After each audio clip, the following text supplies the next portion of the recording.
Hello, welcome back to my channel and I'm Samiksha, I'm blogging today. तो आमे आज बाहरचु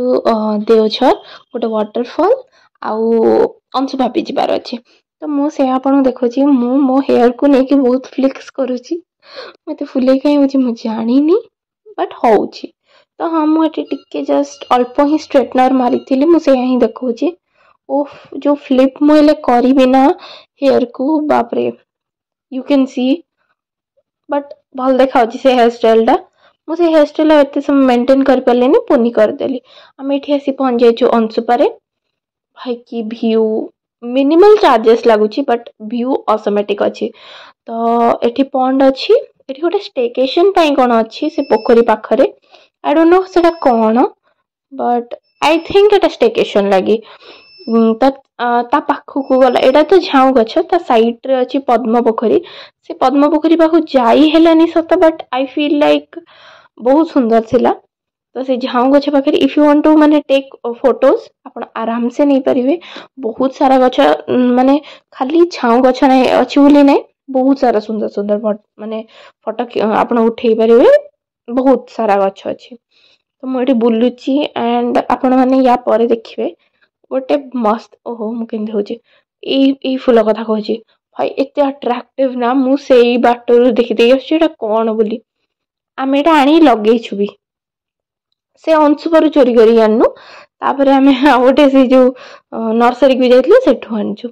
मु टिके पुनी थरे मो चुटी फ्लेक्स अरे जाले स्ट्रेटनिंग करी चिना फ्लेक्स तो करी भी अंशु पर टिके कहीं पत्र झड़ा हे जाइतला हम बुझी पारलेनी कि सुंदर जगहटा ओवरऑली देखिया गले ऑब्वियसली सबू पार्ट आम जो सुंदर कह हो पारनी बोटिंग रो भी सिस्टम अच्छी मुझे बहुत डर थी बोटिंग लगे बट से स्वान मान को देखी मुझे कहली बाप रे माने विदाउट एनी काइंड ऑफ माने हेल्प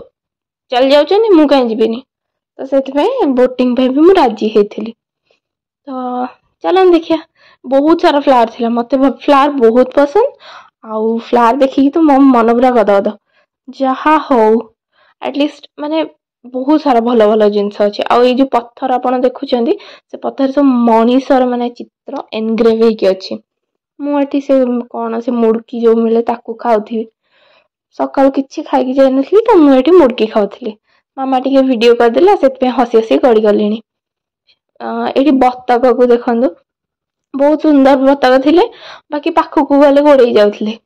किंतु एटा मु देखौची जो मुझे कहती बोटिंग कथा बोटिंग रो व्यू बहुत फैंटाबुलस थिला तापरे हमें एबे जाउछु गोटे नर्सरी को तो नर्सरी रे फूल किनी सरला एटी मु ए नर्सरी कथा कहती नर्सरी बहुत भल थिला माने अधिक वेराइटी नथिला बट बहुत भल थिला एटी कैनोपी रो मु टिके शूटिंग करूथिली बिकॉज़ देवझर गला को जो रास्ता दैट वाज अमेजिंग बहुत सुंदर रास्ता पहाड़ नदी कैनोपी रे भरा अच्छी से रास्ता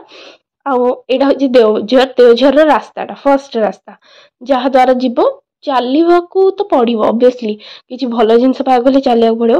एटा नुह से रियल व्यू मुझे क्लिप अटैच करुच्ची